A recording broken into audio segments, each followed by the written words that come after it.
Hello, my name is Mike, and I'm from Windows7Forums.com.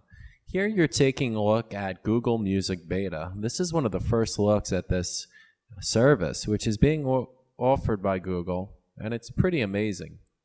Google Music Beta is now currently in closed beta testing. Participants who requested an invitation have received them. Not everyone will, and not everyone has, but eventually it will be open to the public. And what Google Music Beta will allow anyone who is a music filer, music enthusiast to do is to take all of the music on your computer and upload it to google.com. From there, you'll be able to access from at least 8 different devices or 8 different computers your music. So you can access your entire music library on the go from your Android phone or from your computer at work. Without any sort of dilly-dallying around. It's streamable, it's available, and it's from the consequence of directly uploading your music to Google's servers. Now, Google Music Beta is different from the iCloud in that Google Music Beta will allow you to upload anything, any music. So it doesn't have to be using Apple lossless encoding. It doesn't have to be copyrighted. It doesn't have to have DRM. So if you're one of those people that had a whole bunch of CDs or even vinyl records and you winded up uploading those to your computer at one point or ripping them to your computer, you'll be able to put all this stuff online and access it that way. It's pretty amazing when you think about it. And if I didn't know any better, looking at this software now, I would say that it's probably a groundbreaking piece of software. Now, what you're looking at is something that I recorded about 24 hours ago. At that time, I just started progressing through my installation and using the software, and I'm now at a point where I'm still uploading music to Google. I've uploaded 8,116 songs out of 12,189 songs in my library. And you can choose to select music from your iTunes player library, from your Windows Media Player, or from a music folder itself.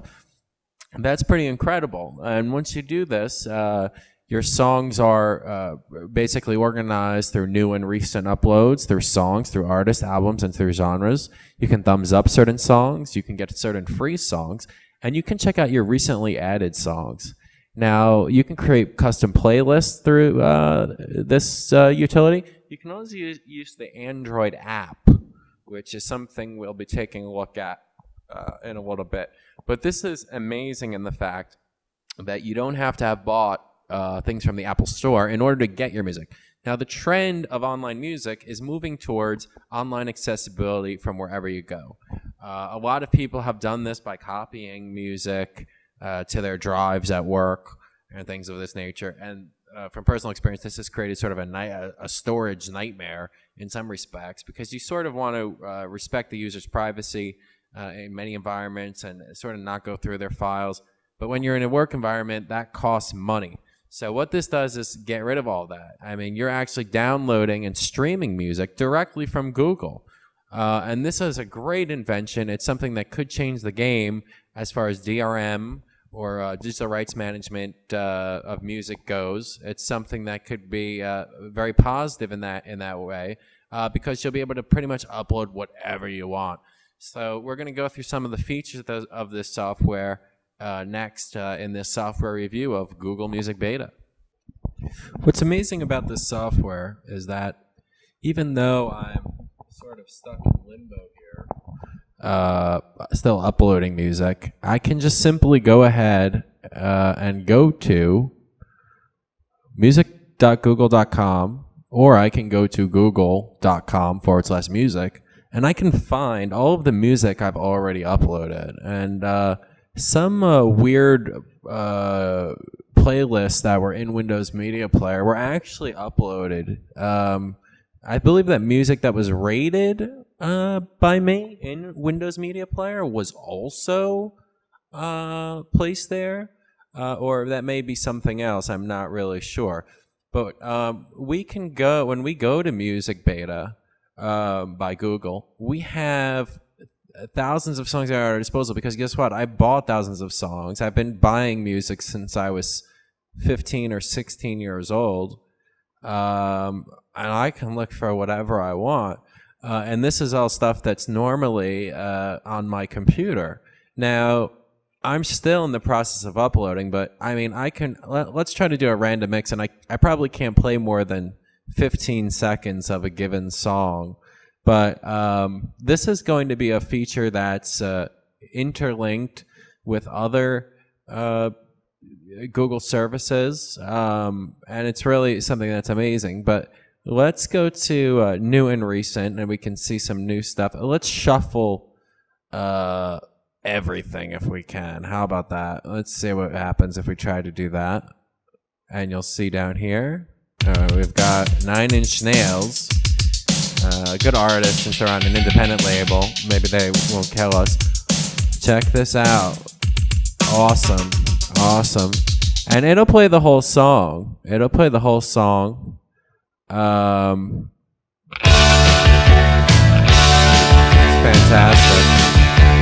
And of course we can skip around. I know a girl from a lonely street, cold as ice cream, still as sweet.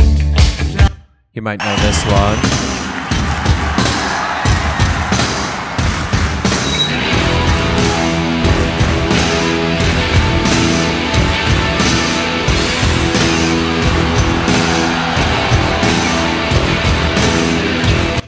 That's sort of a shuffle. Now let's go ahead and demonstrate just searching for a song. Okay, you know what? I really like the Beatles. What's going to happen if I look for the Beatles? Well, there they are. Well, though for some reason one of their albums comes up as well. And here we have the album One. This was released in the year 2000 about.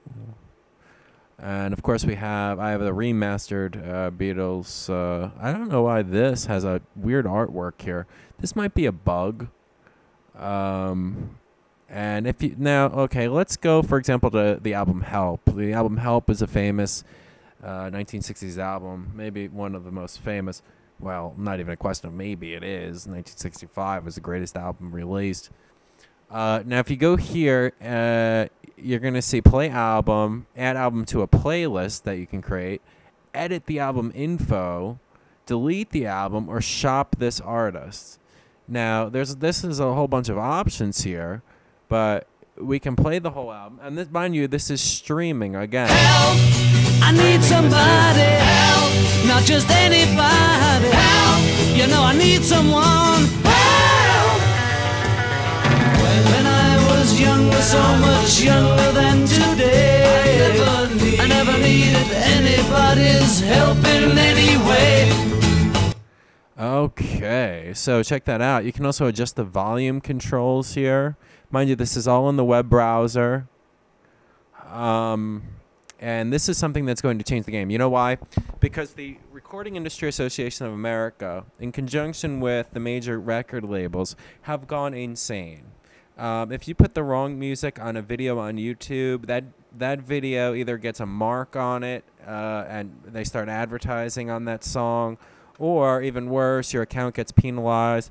If you're found to be illegally downloading music, they come after you, or they at least give the sense to the public that they're going to come after you and ruin your life. And they've done this by notoriously suing, 8-year-old kids and 90-year-old women. And so we come to a point where, maybe we don't want to have to pay 99 cents a song from Apple. Maybe we'd like to actually buy our music in a different venue. And I think that this is where Music Beta is going for Google. It's not something that's going to kill you, and it's going to let you have an open source for music. And when we say open source for music, you think, oh, maybe open code. No, we're talking about, hey, if I want to listen to my music without having to use iTunes, I can. We've had a problem over the last couple of years where iTunes has taken over the universe. And for people that live in iWorld, that's fine. But for those of us who are independently minded and we respect, music as an art form, it's a tough deal. It's a deal breaker. For me, it's a deal breaker because I don't like the iTunes software. I don't like the Bonjour service that's involved with it. I don't like it being like this big hunk of crap on my computer, and this is a personal opinion. And I like to be able to use Windows Media Player if I want. I like to be able to use VLC Media Player. I like to be able to use Winamp. And I don't want this iTunes, I don't want the use of a product I buy like the iPod being contingent on having to use the iTunes software. So this is going to be great for people to be able to stream the music that they own on their computer without having to worry about whether or not it was bought in the iTunes store. The iCloud service promises to let you do exactly what this does, but it requires that you have bought the music from the Apple Store. And this is for people that view music as a service and not a product. That's a whole different ball of wax. If I write a song for someone, or if someone writes a song for you, they're doing you a service. They're not providing you with a product. And this is where the major labels have gone wrong, in my opinion. They have tried to continue to sell music as a commodity and as a product when it really is a service. Artists are performing services when they write, sell, and even package music. They're not. You can't perform a product. You can certainly perform a service. So this is where I think that this software is going to be a game changer for us. And it's pretty cool. It looks like what's happening here is that, when the music is being imported from Windows Media Player, it is actually taking the album art, whether it's right or wrong, it's taking the album art from Windows Media Player. So you're going to wind up with the wrong album art. And from what I can tell, I don't think there's really a way to change the album art yet. I could be wrong. If we go to edit album info, you can certainly, I don't know what this does.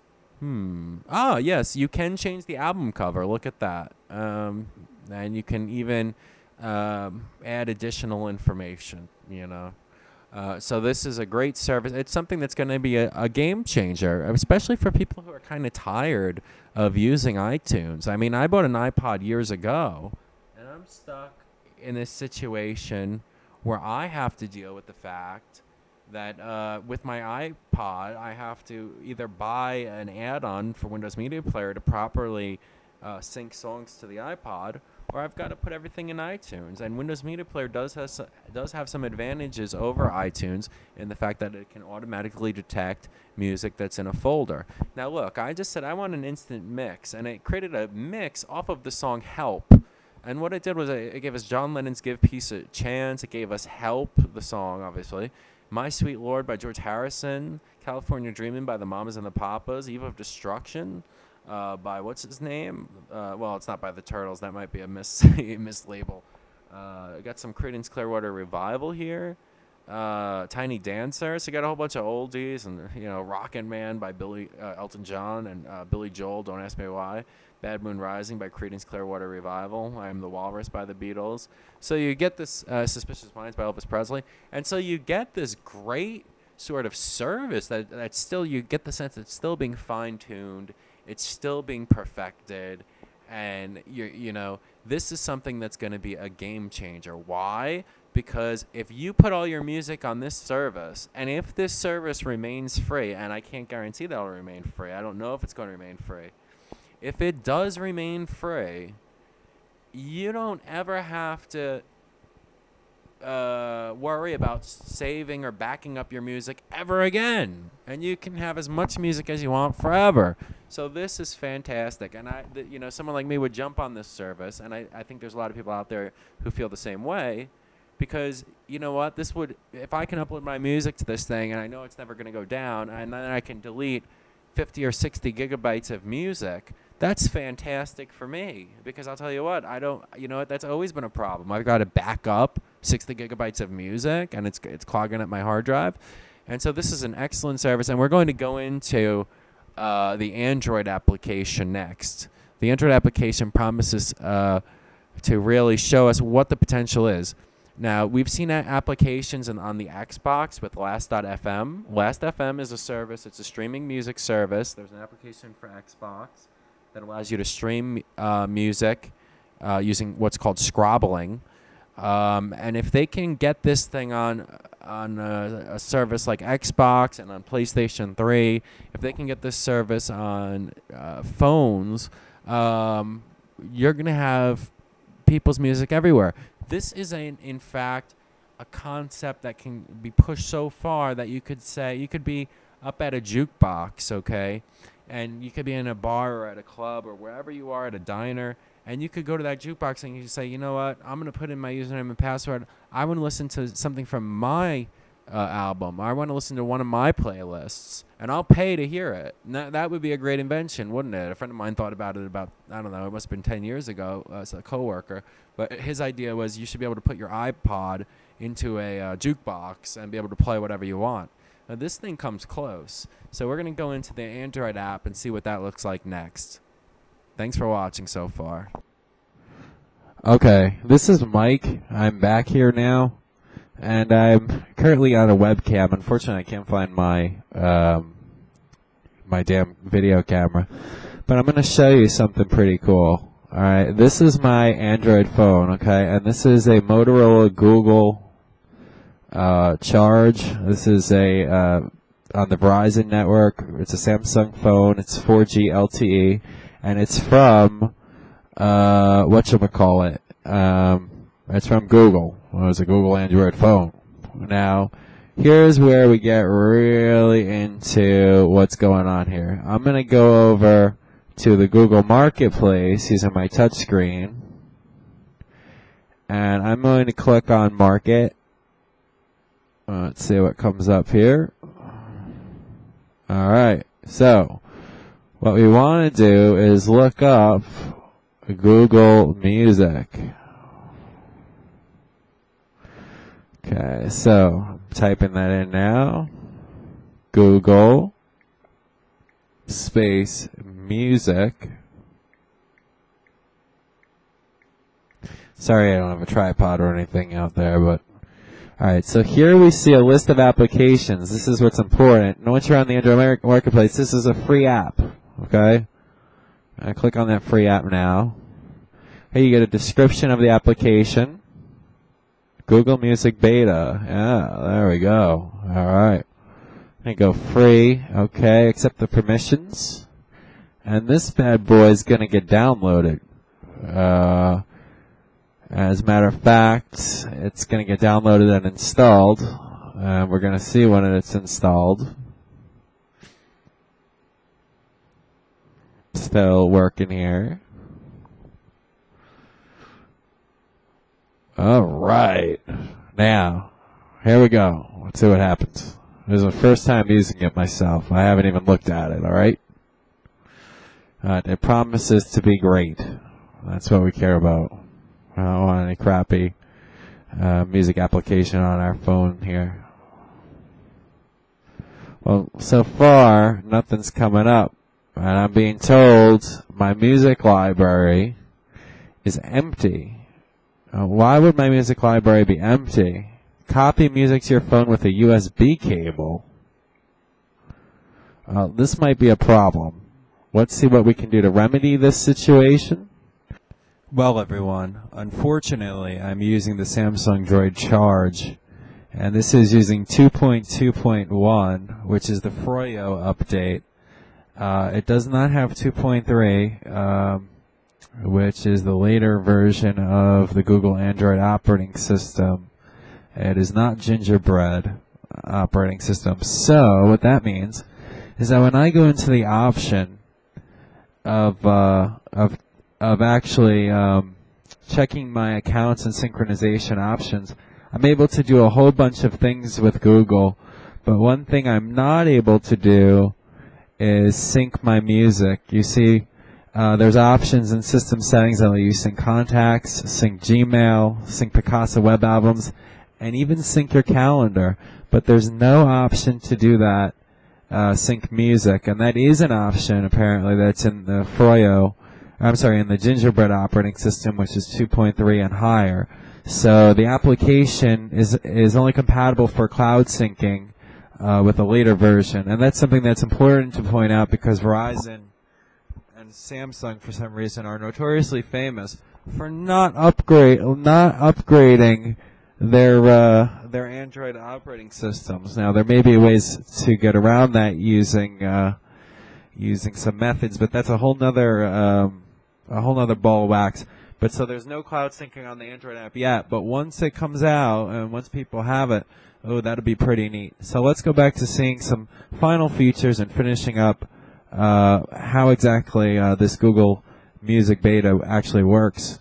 Right, back here again. We're back at music.google.com. As you can see, if we go to the settings page, we can report a problem, withdraw from Music Beta completely, which will permanently delete all songs, and end the connection to Music Beta, and we can manage devices. Currently, I have one computer hooked up, but I do know for a fact it will work with up to 8 devices, and you can pretty much enjoy your music on up to 8 different computer systems. Now, that problem with the Gingerbread update for the Android, the Samsung Charge, is a real letdown. You see commercials for the Charge all the time, and Samsung has been notoriously late on updating the Android OS.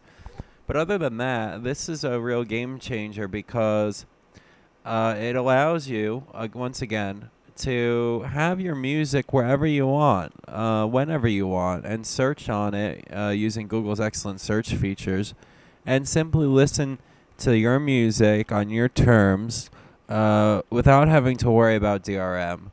And isn't that really the iCloud killer in a way if this thing goes public and works out very well? It's my hope, and probably the hope of a lot of other people who are participating in this beta program, that this software will be made available to current Android OS users who don't have the access to the Gingerbread update. It's my hope that this utility will be available for predominantly online for free. And if it is, in fact, free, what a great thing that would be. Up to 20,000 songs that you're able to access through Google servers and stream at any time through any computer, wherever you want, absolutely free.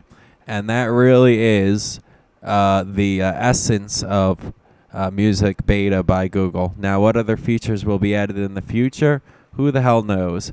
But right now, this is a music lover's dream come true. That and turntables that are USB powered. So thanks a lot for watching this review. It's been a little bit long-winded and quite a discovery process in and of itself. This very much does have a lot to do with Windows, and it's undoubtedly the case that this is something that Google is looking at, especially for their Google Chrome operating system, which pretty much is just a giant web browser running Linux. I hate to say that, but you know, that's basically what it is.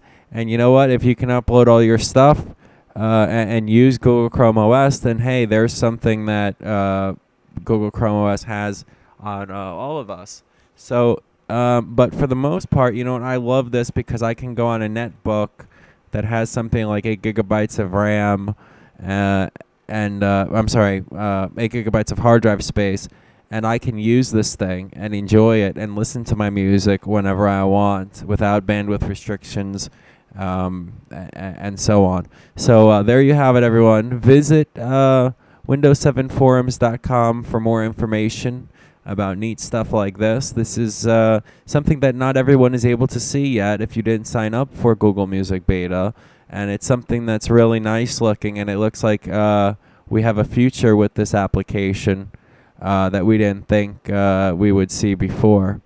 So here's some of the system requirements. You need Mac OS X 10.5 or above, or Windows XP and above for the music manager itself, and that's the thing that lets you upload all your music. And then, of course, you need Google Chrome, Firefox, Safari, or IE7 and above. You need JavaScript enabled. You need the latest version of Adobe Flash Player. And oddly enough, it does say Android 2.2 and above. It's possible that OpenGL 2.0 is not supported on my device. And if that's the case, that's a real bummer, because that would be something that's unusual. But I was pretty confident that you need Honeycomb in order to run this software, and now I'm getting a conflicting information from Google. So more information is needed to find out what the story is, but especially for the usage of it on phones and probably in the future Android-based tablets and other devices. It's very possible, and I'll do a test very shortly to see if I need to remove my account and re-add it, or even restart the phone to get it working. But right now I cannot get it working on the Samsung Charge on the Verizon network. However, this is something that for the future of computing and for music in general is something that could turn out to be very powerful. Imagine entire music players that simply stream music rather than store them on a hard drive. Wouldn't that be something? So there you have an end to the iPod altogether, which some of us wouldn't see as being too bad. Some of us would like good storage without the iPod constantly locking us into iTunes. So thanks a lot. If I can find out more about the phone, I will. Make sure you visit the blog that will undoubtedly be attached to this on windows7forums.com for other information, especially about how to go ahead and install the Music Manager. And there'll be some step-by-step screenshots for that. But overall, this is an excellent service that is in its infancy and can no doubt improve from here. Take care and have a great one.